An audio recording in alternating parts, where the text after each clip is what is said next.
Uh-oh. I just jumped on to book club over here. And you know what I see? 33 people watching. If Ryan Gable were here right now, he'd say 33. Another synchronicity tonight. Okay. 1 year from many down the line, somebody's going to say, Ryan Gable, 30. What's that all about?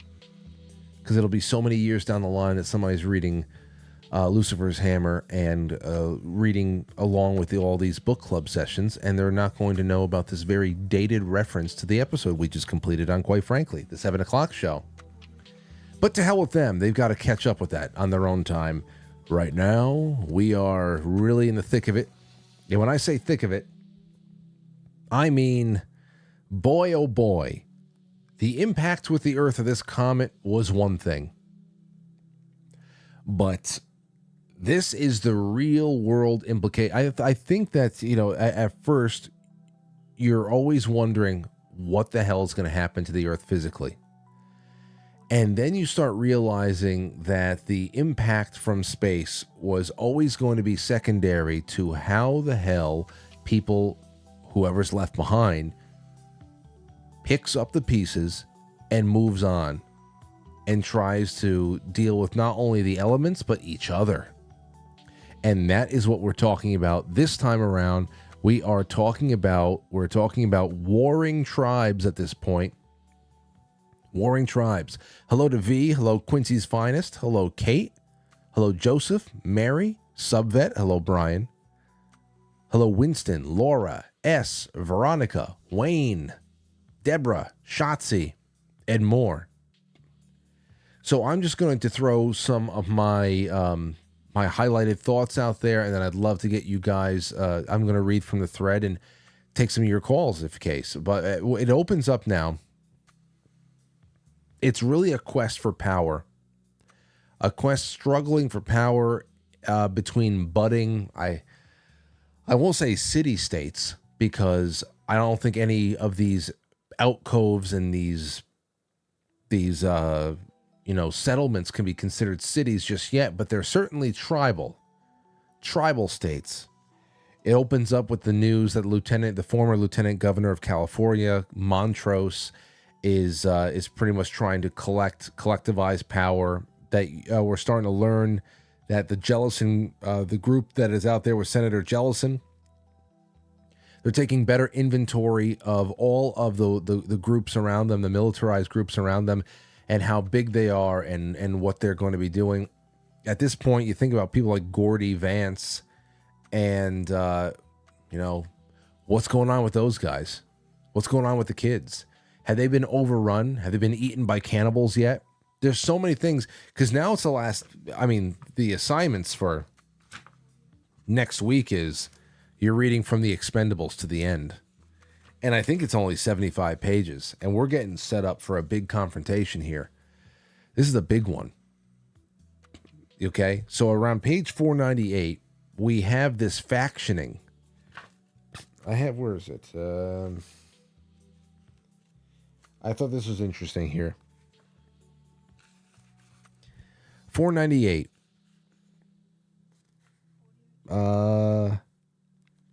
How big a party did they send? Hardy asked. About 200 camped down the road from us, Deke said. They sent a dozen, all armed. General Baker saw them, a captain of state police. No shit, Christopher exclaimed. State cops with cannibals? Well, he wore the uniform, Deke said, and some guy who had been an official in Los Angeles, a black man, and others. Most of them were okay, but two were, hell, they were weird. He looked to Baker and got a nod of agreement. Really weird, Deke continued. Acted like they were on dope. Their eyes looked like that wide, They wouldn't look straight at you. They talked about the angels of the Lord. The angels had sent us to deliver the message. And how did the others react? Harvey Randall asked. Like nothing happened. Like it was normal to talk about the angels sending them. And when I asked what the hell that meant, they just turned and left. You have the message. That's all that they would say. Very strange. So I know that we said maybe a couple of sessions back that the one thing that this book was lacking was any kind of a spiritual intervention, like if there's anything biblical going on here. And we're getting that in the form of complete, I think it's just psychopathy or trauma that is being expressed here. I don't actually think that this is the devil or God working through anybody. It's a very strange factioning, because I feel like we have this kind of thing happening in our society right now to a degree. Of course, the cannibalism has a lot to do with it. I think that a lot of people will seem dazed and confused and just out of it because they're doing something that is just so, in itself, horrible, traumatizing, put you in a daze, and also can get you sick. We know that there are quite a few diseases that are very unique to the act of consuming human flesh. So, of course, the cannibalism has something to do with that weird strangeness of it all. But, from an MK Ultra standpoint, these survivors in the book, in Lucifer's Hammer, these survivors they're largely in shock, and they are also largely demoralized. All of the old ways of doing things are gone. The norms of relationships, stability inside, with daily routines as simple as eating. People are finding themselves in this part of the book. They're finding themselves transforming and taking on roles that they would have otherwise thought inconceivable, inhumane, barbaric. It's nuts. So yeah. Kuru starting to kick in, says Black Orchid. Yeah, Kuru is one of those like viruses, those parasitic situations that people have. It kind of infects the brain when you're eating a lot of human flesh, or specifically if you're eating brain. I think that's what it was. It's a madness. Yeah, you're right, Kate. It's a kind of madness. But 500. Let's see here. 500. Page 500. Let me get to page 500. 500.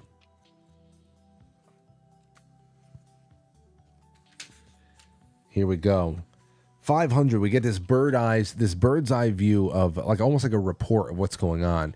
This is when John Baker, is out there, is just telling everybody. They're still also happy to see these astronauts coming down. They keep referring to them as they look like gods. And these astronauts are telling everybody what's happening, what they saw. They saw things hitting North Africa. They're able to actually say what we saw happen to the world. And it becomes increasingly important for people to preserve the lives of these astronauts, because they have a perspective that nobody on Earth has. None. Because it's not even just about the impact of the comet. It's also about the nuclear exchange that happened afterwards, and how the world was being reshaped by nuclear war, mainly the Russians attacking China. There was one part in here, I forgot what it was, where they said that they said something like, you'll only find glaciers where Russia was, because of course that northernmost impact had pushed so much of the North Pole. Those glaciers just slid it right over Russia. It said, you'll find nothing but glaciers where Russia was, and where China was, you'll find Russians. Because, of course, that was part of clearing out China so that Russians can come down and occupy that land. They also go into saying that Europe is just gone. And, yes, that's interesting there too. We also have Maureen, the Maureen Olympics. I like her less and less. There are quite a few characters here who I'm coming around to, who have found themselves becoming more useful, and they have accepted their current lot in life, and they're trying to make the best of it and to contribute to really, earn their keep. But Maureen, the Maureen Olympics, you know, I like her less and less. And when do I get to choose who I want to be with? Honey, that world is gone. I think she even refers to herself as the princess or something like that. The princess days are gone there, Maureen. They're gone. And so, yeah, there's a little bit of that. Dan Forrester, here's a big one. Let me see here. And Winston says they're using it as a ritual that bonds the group. Yeah, taboo rituals make for very strong bonds. We're getting around to that in just a second. Dan Forrester, who is quickly becoming one of my favorite characters, and I'm glad we're seeing more and more of him because there was a time there that he was introduced and then he kind of just went away for a while. Then we get to visit in on him again. But Dan Forrester, I like him. I like Mark the Biker. I think those are two of my favorite characters. And we catch up with him finally, and he's in extreme physical difficulty. So I was not going nuts about his diabetes and his insulin issues going to be an issue and catching up to him. I was not looking out. I had not seen that coming. So, I mean, I had seen that coming. Some of you guys and gals said last time around that because of the lack of eating and his exercise, he was able to reverse his type 2 diabetes. It's obvious that's not the case. His lower extremities are in bad shape. He has a dwindling supply of insulin, though I don't know that how he has managed to last this long without it or without it refrigerated. I don't know. Maybe that's some plot armor right there. Because it would be very hard for a diabetic to be able to go through what Dan did, even if he had some stuff in his backpack. Maybe I guess it's just one of those things where, to hell with it. I guess I'm going to have to sauce myself up with some non-refrigerated insulin. Going to have to be that way. But he is quickly becoming irreplaceable. And I love this about him. He's becoming an irreplaceable piece of the puzzle here, as we knew he would, because obviously when we caught up with him shortly after those impacts, he went back to his house and he's just stored away. He smuggled away so many books. They're like, why is he spending so much time on this? Well, it should have been a little bit obvious as to what was going on there. And he had wonderful, highly intelligent insight into what's coming and how bad it was going to be and what was going to be necessary. And in this case, Dan Forrester single-handedly gave society, or the remains of human civilization, a chance to skip over the Industrial Revolution again. Think about that. They weren't going to be blasted back to the Stone Age, per se. There was infrastructure left over. There was stuff that could be salvaged. There was people who were skilled enough to be able to piece some things together and start off. The knowledge base, the skill base was not completely wiped away. But what Dan Forrester did, he single-handedly gave society a chance to skip over the Industrial Revolution. On page 508, we get a little bit of a glimpse into the kinds of books he had the foresight of preserving. So here he is. He's with Harry, the mailman, and he was going... he's trying to get his entrance. He's trying to buy his way into the Jellison farm, which is going to be very easy right off the bat. Listen to this. What kind of books? He was asked. Forrester was asked. The 1911 Britannica, an 1894 book for formula for such things as soap, with a whole section on how to brew beer starting with barley grains. The Beekeeper's Manual, veterinary handbooks, instructors' lab manuals starting with basic inorganic chemistry and running up through organic synthesis. I've got those for 1930s equipment as well as modern equipment. The Amateur Radio Handbook, Farmer's Almanac, the Rubber Handbook, Peter's Pour Yourself a House, and 2 books on how to make Portland cement. The Complete Gunsmith and set of Army field manuals on infantry weapons maintenance. The maintenance manuals, the maintenance manuals for most cars and trucks. Wheeler's Home Repairs, 3 books on hydroponic gardening, and a complete set of, and that's when they're like, say no more, just come on in. Wasn't that book? Yeah, see, I love that book list, said Deborah. Incredible. I said, man, that is, I mean, you can skip over everything. You think about trying, how monotonous and how incredible of a challenge it is to have to try to get all this back by figuring it out. The fact that he said, no, this needs to be saved immediately. I mean, that's pretty incredible. Now, here's the thing.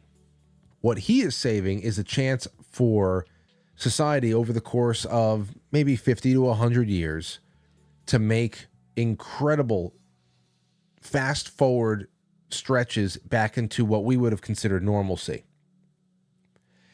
And not only is his books going to help them with medicine, but it's going to help them with warfare. That we're about to get around to. But again, on 509, there was a nice little piece. I like this little cutaway over here. The sun was falling behind the mountains. Golden light and violent reds showed beneath the edges of the cloud cover. Sunrises and sunsets had been spectacular since Hammerfall, and Dan Forrester knew they would be for a long time. When Tambora blew up in 1814, the dust it sent into the sky kept sunsets brilliant for 2 years, and that was only one volcano. So it's little things like that that makes you think about, okay, there's a lot of shitty things you're dealing with in the time after the comet hits Earth, but now that the dust is kind of settling and you're just acclimating to life as it's going to be, there are some things that you have been spared. You've been spared to see. And I'm just thinking about how beautiful that must be, even though it took near decimation of the whole planet to get those beautiful sunsets and sunrises and stuff. But Harry arrives back at the compound with Hugo Beck, and this is where things get really kind of dark. Okay? He's there with Hugo Beck, who comes with some valuable intel into the new Brotherhood army, which has been sort of overtaken by the Angels of the Lord. It's gotten really crazed. Of course, cannibalism is at the core of it. And Hugo Beck, who had been initially kicked out of the Jellison farm, talks about Reverend Armitage having seriously lost his mind, having once been a pretty even keel kind of guy. He's pretty much lost his mind. He wanted to make sure that the angels finished what Hammerfall had started. Okay, the angels, those are the people who are following this Reverend around. They want, and one of the key things that they want to do is they want to get rid of all the last semblance of advanced technology that they believe led to the downfall of man and ultimately disconnected man from its natural purpose, from his natural purpose, and from the natural balance. So we learn from Hugo that cannibalism, which he engaged in to save his own life, but still makes him a pariah in this particular camp, the cannibalism that he engaged in was actually not for survival. That cannibalism with the army, with the cannibal army, is really purely ritual at this point. It's all about initiation. So this is where it starts getting a little bit crazy. We're talking about rituals. We're talking about new budding religions, and obviously it's all based in the trauma of this major Earth event. And because the cannibal army was determined to continue to cleanse the world of whatever technology remained, they have now set their sights on what is possibly the last remaining functional nuclear power plant on Earth. And the Jellison crew is fixing to do the same. Only thing is that the Jellison crew, they want to go over there with the guidance of Dan Forrester, the magician, and they want to go over there and preserve this power plant, because with it, they would be able to skip over the process of getting back to normal function in decades. Obviously, it would be a regional civilization, but it would be huge. It would be absolutely huge. And from there, a major shot in the arm and a major step up. So Dan Forrester also gave these guys that this is what we just ended right now. It was called the Expedition. The Expedition was to get to this power plant. Forrester also said that, listen, here's a shopping list of stuff. And I want you to get this, because with this shopping list of chemicals, of these materials, we can make napalm, we can make mustard gas, all types of nerve agents. We can make weapons of war that would even out this fight with the cannibals, whose numbers have grown beyond 1,000 people. And if it was a head-to-head fight, the Jellison crew, that's the Christophers, the Jellisons, everybody, they wouldn't be able to fight them just because of pure numbers alone. But if they had something to level it out, the kind of weapons of war that can be fashioned from all the information that Dan Forrester had brought back with him, huge. And while they're at the site of this power plant, they're working to stay on board with the crew. I mean, they're working alongside of this stay-behind crew of plant workers that are there. They set up radio towers. They're leaving. And where we left off right here before Expendables, where we left off is we see these cannibal landing crafts that are coming in. They're approaching on their boats. And now, where the hell does it go? Huge. Huge. Kate in the chat room says, Frank, page 542. How does Hooker know Jellison sent up 50 men on horses to recruit? There are some places I don't get how this leap happens. Yeah, listen, there's a few things that I've missed the boat on. I don't know if it's because I need to slow down with the reading. There's a lot of things that book club exposes for you. Because we're analyzing things closer, because we're discussing it, sometimes you can find little loopholes and plot armor that the authors put in there and may have overlooked or hoped that nobody else saw it. And other times you can find deficiencies with your own reading. Like, I read pretty fast and I've missed a few things. Like, I actually don't even remember when Eileen was confirmed to be pregnant. And all of a sudden, Tim is patting her tummy and like, oh, is she pregnant? Yes. So there's that. Now you can call in. Let me know what you think. Anything from here, call in. 914-200-0269. 914-200-0269. We're going to get through some of your threads right now. Thread entries. Hold on a second.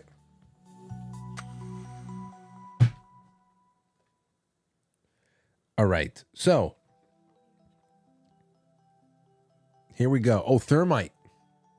Snark Dragon says thermite, mustard gas, Super Dan. Yes. The only thing that they never got back to that disappointed was Sharps after the JPL thing. NJSF says maybe he's the lucky guy and manages to arrive when all is resolved.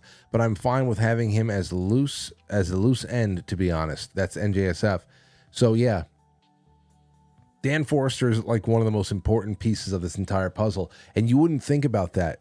I mean, everybody has their place, but now that they have stabilized society, Dan Forrester has easily become, at least in my eyes, the most important guy here. Jalen Wedding says Dan Forrester's tale has been one odd journey. At first, I thought his character almost had the potential of an antagonist, like the mad scientist type, and he tried his best to save as much human knowledge as possible. He can get on some baggies, some mothballs, and some septic tank. Yeah. Now he holds the key to what may be the Stronghold's only defense. Find it odd that when Forrester and Sharps split ways, Sharps seemed to be the one that would have to further the story. And Forrester would have faded off into the sunset, never to be seen again. Well, maybe Sharps will still pop up. I didn't expect the mayor to have made it, so we'll see. Yeah, I know. There has to be a little bit more of expenditure of characters here. But could a loophole be sharp as tied in with one of these other competing governments? I don't know. Let's see here. It almost feels like that we leapt into a parallel story. I honestly wouldn't mind an extra 150 pages or so to tie up some loose ends. Hugo Beck's tale on the New Brotherhood had me on the edge of my seat. What a horrendous ordeal, but I still don't trust the guy for some reason. Maybe it's just me, but I think he could be a mole. But holy shit, what a cliffhanger to end this session with. It appears the die has been cast for a wild and eventful session. There's going to be a firefight. There's going to be a war. It's going to be huge. And yeah, watch out for Hugo Beck the mole. I mean, he did drink. I mean, he did eat of the human stew. He did go through that ritual, that initiation for one way or another. I mean, who knows? Maybe it has some kind of a hook on him spiritually. Maybe it does become something like a curse. I don't know. At the very least, he might just be hedging his bets against whoever the hell is not going to find him to be useful at the end. I mean, he has a little bit of stability right now. He has a little bit of food right now. They're letting him stick around because he has valuable intel over what is going to be a military foe of theirs very soon. But he's a pariah. You know, Hugo Beck may not have loyalty to the cannibal army anymore, but he doesn't have any friends. He's a pariah. So in the end, he may have to make some choices. He may have to make some choices. Or feel he has to make some choices. Because who's going to stand up for him? You know? So that's something. All right, here we go. Gal2 says, this section is full of religious overtones from start to finish. There's a sense of an unholy war about to take place, which will either end or promote the remaining group's potential chances of survival, depending on the outcome. Right from the start, when Rick and others are taken to the stronghold, his thought is, these people have seen only a part of hell. The ensuing descriptions that come from terrified Deke and later Hugo Beck indeed give the sense that hell is in session. Hugo's description of the cannibalistic ritual requirement for each new member of the New Brotherhood feels like a counterfeit, evil communion. Hugo seems to be a marked man for partaking and is even evident to others. Harvey comments on page 523, look at Hugo. They've circumcised his soul. It's a mark on him that anyone can recognize. End quote. It seems that Lucifer is now having his heyday. Armitage acts like a man possessed and the instrument of Lucifer to push the New Brotherhood forward into the war. Hopefully, the slightly disunified combination of Armitage, Aleem, eco-warriors, and disenfranchised blacks will not succeed. Yes, there is a rift there. There is a rift there. There is not unity on that front. This section leaves us with a cliffhanger. And you know the best thing about this is? I didn't know, I didn't read ahead. So I love when we are naturally left with cliffhangers. I was just like, okay, let's leave it. Read until you hit the Expendables.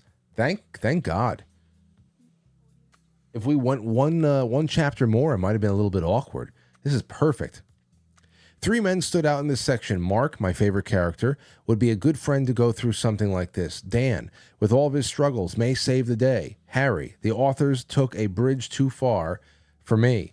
While most of what has happened is plausible, I found Harry's and Gilcuddy's co-husband arrangement with Donna very implausible.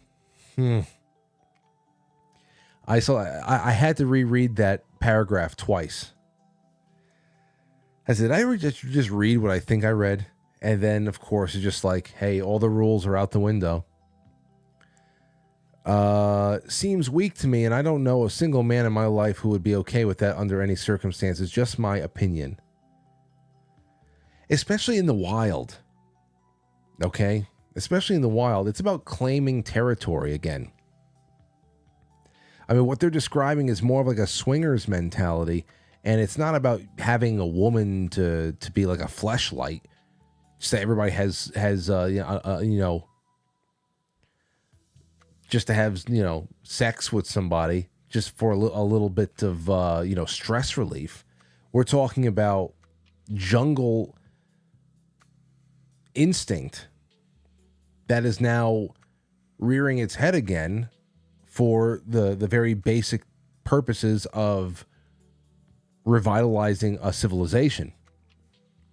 So yeah, I think all the co-husband stuff was weird, but then again, you just never know. I mean, what's weirder? Two guys shacking up with the same girl, or the cannibals?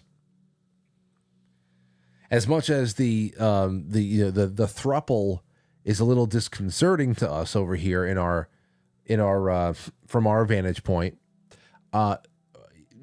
eating the human stew is worse. But I get you. Let's see here. Jalen Wenning said the co-husband thing is a little out of place. I wasn't sure what to make of that.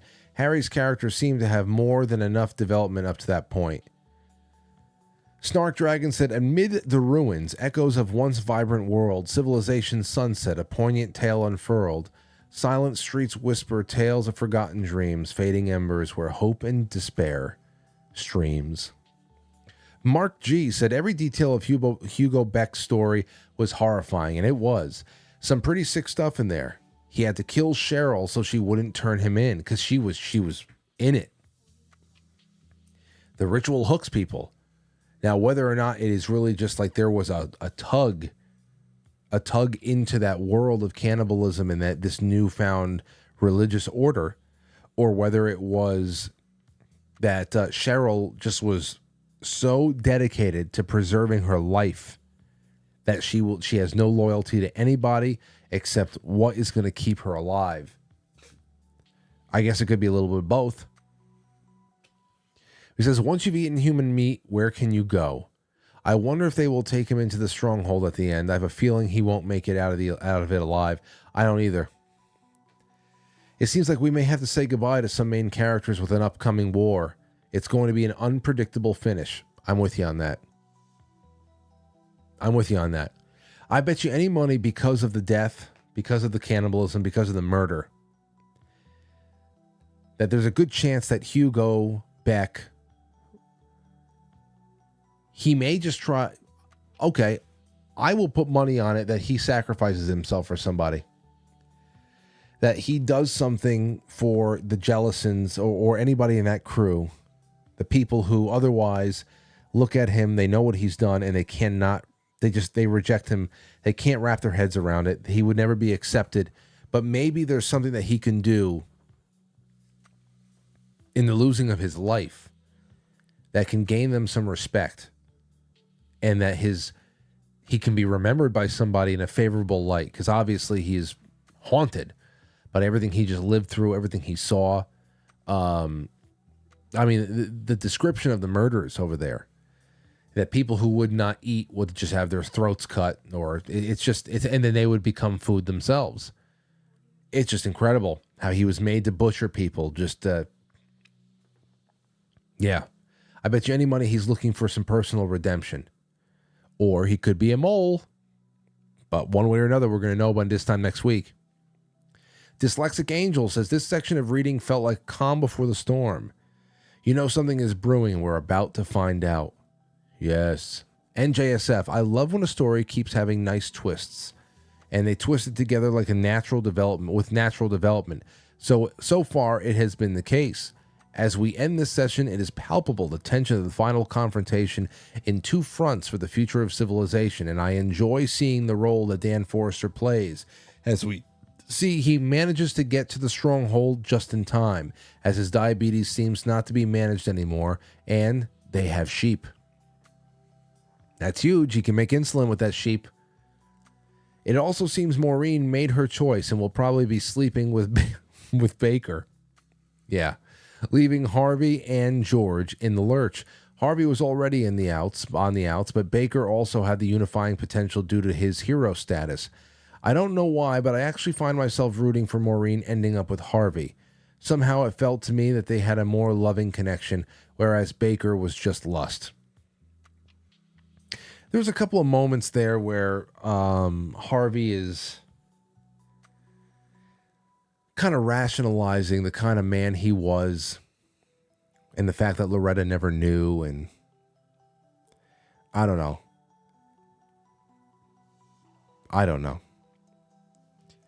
It makes you pass judgment on characters. And we're all imperfect, but it's just a sign of good writing when you are able to have a any kind of emotion taken out of you for fictional characters. Let's see here. I like the very brief movie reference when the expedition was leaving. Quote, Eileen and Maureen and Donna, they all had the same look. Tim had an impulse to laugh, but he didn't. They looked exactly like the woman in the old John Wayne movies when the cavalry troop was about to ride out through the gates. They had seen the movies, or had John Ford captured the truth?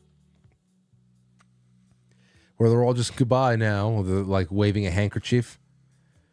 I also found interesting, this is more NJSF, I found interesting how Hugo, Aleem, and Hooker recognize the error of their ways, but in the case of Aleem and Hooker, they are trapped, and they only have the option of carrying on with evil. I equate this very much to what must be going through the minds of many people, that while recognize that they have done, they now have one way out: to carry on with evil. The arrival of the astronauts and the cosmonauts to the stronghold was interesting, as Rick, Peter, and Leonilla sit having what could be one of their few last coffees. Think no elevation blend. Oh, man. Peter pokes Rick two ways. One regarding his status, bringing back his feelings of discrimination, and also regarding the actual strength of the stronghold. He says, to which we are not invited, Jakov said. I understand why Leonilla and I are not needed, but why are you out there? I thought about that, Rick said, but they are all left pretty quick. You know what Deke got to tell them, and what Deke's got to tell them, and somebody had to stay out there and talk to the crowd. I took it as a compliment. I hope you're right, Jakov said. Here's another one for you. It had never occurred to Rick that the senator wouldn't have enough strength. He'd been so sure that somewhere there'd been civilized men and women, real safety in civilization and order. That's the end of the quote. NJSF concludes, the continuous mention of racism has been a sticking point in the book for me, as one thing definitely is out of place. Mainstream propaganda notwithstanding, on one hand, it is known a clear Soviet strategy was to cause social strife by fanning the racism flames in the U.S. Peter Jakov does that here. Probably not consciously, but still interesting. Yes. There's a few other points there from NJSF, and I encourage you to go out there and read the rest of it. There's just a lot there. As always, it's very thorough. Ruka says, we found an answer to the one question, new life. With Eileen expecting, Tim had grown on me for sure. I felt ominous about his leaving and fear him being a casualty of the story, but I hope I'm wrong. I also found the conversation between Hardy and Harvey interesting. While I don't trust Hardy at all, nor did I like his point about Maureen and who she had to be with, he made a valid point, especially in his post-apocalyptic scenario. I'm curious to see what happens. I think more realistically, she would end up with George, but perhaps love will prevail. And she's talking about Harvey there. Is it Harvey? Is it Baker? Incredible. All right. All right. So, now we're coming up on the end of it. I'm going to take a couple calls. It is 9:46. Give me a call. Where do you think this ends? Come on. Give me a couple of end theories. Let's take 2 or 3 calls. You just posit your theory, and you can just get right off. Hey, this is where I think how it's going to end. Call in, give it to me. I would love to take a couple of your calls. And if not, it's okay too, because we got plenty of great analysis here. We know what we are set up for. And next week is the finale. So if that's all, then that's all. 914-200-0269. I'll go into the chat room here too. I keep starting the 100 and don't make it very far. That's from Veronica. Kate says, "Hey, how is your book? Still held together? The physical book? It's great." And this book was sent to me by an audience member a couple of years ago. This has been on my shelf, my bookshelf, for maybe about 2 years, maybe longer, 2 or 3 years. And it's the binding has held up very nice. It's got a great smell. Oh, I love that smell. But yeah, V says, "I saw many parallels with the Lord of the Flies." I'm glad you bring that up. Naturally, it's going to be that way. Naturally, it will. Melly Mel says that her book fell apart. Really? I guess I just got lucky because this is it's old. It's an original. Actually, I don't know what printing it is. Let me take a call here. I got a call that just came in. 610, you're on the air. What is going on with you? Where do you think this is all going tonight? Hi, Frank. Well, I don't know where it's going. Okay. And I hope that the cannibals get destroyed and that whole army with Armitage gets destroyed and they have a chance to build civilization up again with the power plant. But that's what I'm hoping. But I don't know. And when we were talking about Dan Forrester, I really loved reading all that. I really enjoyed it. And I couldn't help but think when I was reading that stuff, whatever happened to Dr. Sharps? We haven't heard, his story didn't come back up yet, right? I didn't miss anything. No, you know what? Somebody mentioned Sharps. Oh, I forgot, he even asks someone when he gets there, Dan Forrester, and they're like, no, he didn't make it. And I thought, isn't that ironic that Sharps wanted him to go with him, and he says, no, I'll slow you down. And here he made it there before he did. Yeah. Maybe that's just what it's supposed to be. Maybe it's just supposed to be one of those reference points for the reader, that we know that Dan didn't want to hinder Sharps at all, and he ended up being the one that not only made it out, but it was the key to civilization's chance at rebuilding. Or you never know. We still have some reading to do. Maybe Sharps shows up, and but at this point, you gotta part ways with some people. You got when you build up these characters as an author, I feel like you got to be able to make some hard decisions. People are emotionally invested in so many of these characters at this point. You got to make some hard decisions. You got to crack some eggs. Who knows? Right. That's what I was thinking. And Dan Forrester was the one that had to make it. He's the one that has all the information. He's got all the books. And I remember reading earlier in the book, he's saving all these books, and I was thinking, that's what he's going to waste his time doing? And I was so wrong, because that could save everything. And he did it in such a cool, calculated way. It was unemotional. I remember that earlier on in the books, in the book, he gathered all of his books. He put them in very specific, seal bags or whatever. He was spending hours at a time. He took naps in between. Yeah. This was diligent work that he knew had to be done, because if he ever was able to survive, then to be able to point people back to this stockpile of information was going to be key for the entire, whatever the planet was going to become. This was going to be that important. He's a special kind of person. He didn't lose his cool then, and I think he doesn't have much time left on this earth because of his sickness, and he's going to help everybody and not lose his cool again. You think that he's going to die? I do. I think he's not going to live much longer, but he's going to do. Somehow it's like divine intervention.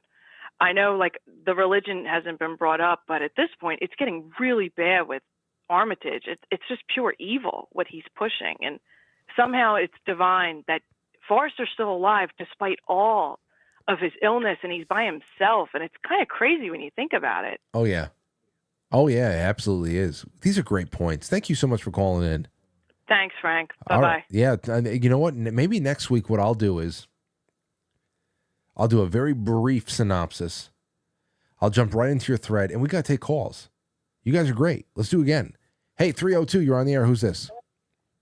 Hi, this is Marion. Marion, how are you? So What are you thinking? What are your big takeaways? And if you have any predictions of where this is going to go, I want to hear it.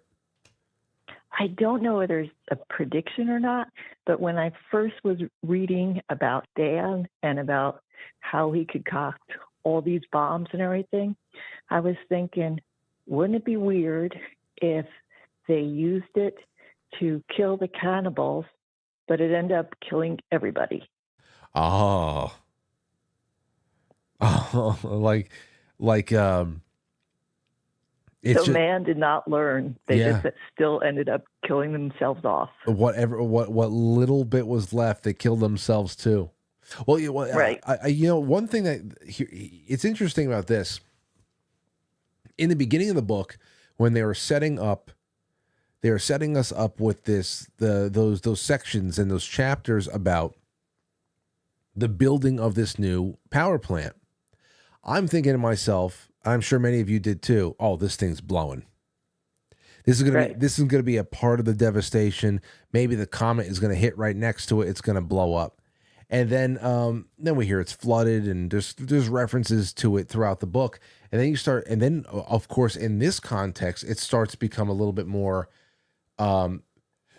interesting that this new power plant, which is in many ways submerged, this could be the thing that we latch onto for all of the activist babbling about nuclear power going to ruin the world and the environment and it's unclean energy and all that stuff.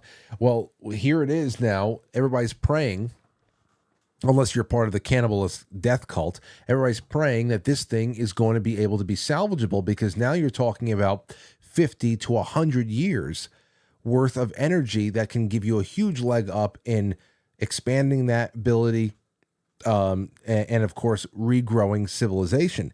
And I think that it's also interesting to note that they already put in there that there's no case in which this thing can blow up. So I don't know. They already mentioned meltdown in this and how it's not possible, because that kind of fuel was not designed to have some kind of a detonation or a huge explosive output in any way. So if they do kill themselves off, it's not going to be because they triggered some kind of a nuclear explosion, but well, the one guy did say that all the parts have to work, and if one goes, then everything stops. But I'm thinking more along the lines of Dan making, because he was saying he needed all these ingredients, he could make this bomb. So I'm thinking more along the lines of him making something that would destroy everyone. I would say, if there's anything that is going to keep Dan alive, it's the fact that he has sheep. It's the fact that there were sheep. If they didn't mention that there were sheep, I'd say I would bet the farm that this guy is dying, and he still may. But yeah, you just don't know. If really all that he needs to turn things around is a steady diet and a little bit of exercise and a clean source of insulin, he may have that now. And you know what? He's got to stay alive at least a little bit longer to give people some insight in how to pull this stuff together. Right. But we'll see. You know what? You guys bring up a really good points about this. Dan might be one of those eggs that have to be cracked. And here I am talking about he has quickly become one of my favorite characters. If I was an author, that's a character that may have to die then. Well, I think probably he would die, but I think the bombs that he would be, the bombs he would be making he would be trying to save everybody. They would be using it against the cannibals, but in essence, somehow it end up killing everyone. Right. Well, you got to think about what it is. Napalm would be using that would be interesting to kind of like maybe box people in. Then you have mustard gas, though. Right. When you talk about those nerve agents, that mustard gas, That's the kind of stuff that was deployed in World War One. That took that causes unbelievable amount of death, injury, huge amount of stuff. So if we start dealing with mustard gas again, then yeah, that's one of those things where it's very hard to control, because then you're just at the mercy of the winds. So let's see where it all goes. You never know. Right. And I did try your coffee, and it's wonderful. Oh. It was great. Oh, I'm so happy. I'm happy, Marion. All right. Have a good night. You too. Be well. Right. And next week, I'm sure I'll get a call from Marion and everybody else. All right, that's good enough for me. Good enough for me tonight. Happy reading, ladies and gentlemen. Happy reading. Veronica in the chat room, I'm with her. I think Dan will live and Jellison will die. They've been paying too much attention to Jellison's fragility. Too much attention. They pay too much reference to it. Multiple characters have been picking up on his fragility, his frailty. Physical. I think that's going to thing. I think that's going to be a thing. I'll sign on to that. And Brian in the chat room, he was a reactor operator. And yeah, I know that he was on those nuclear submarines as well. So maybe in the finale, he can give us a little bit of insight into where this, what shakes out for him from the nuclear reactor standpoint. So Brian, anything you want to talk about next week? I hope that you're one of the callers. All right, guys, enjoy the rest of your evening. Enjoy the rest of the week, and I'll see you next Monday. Session 6 is adjourned. Take care.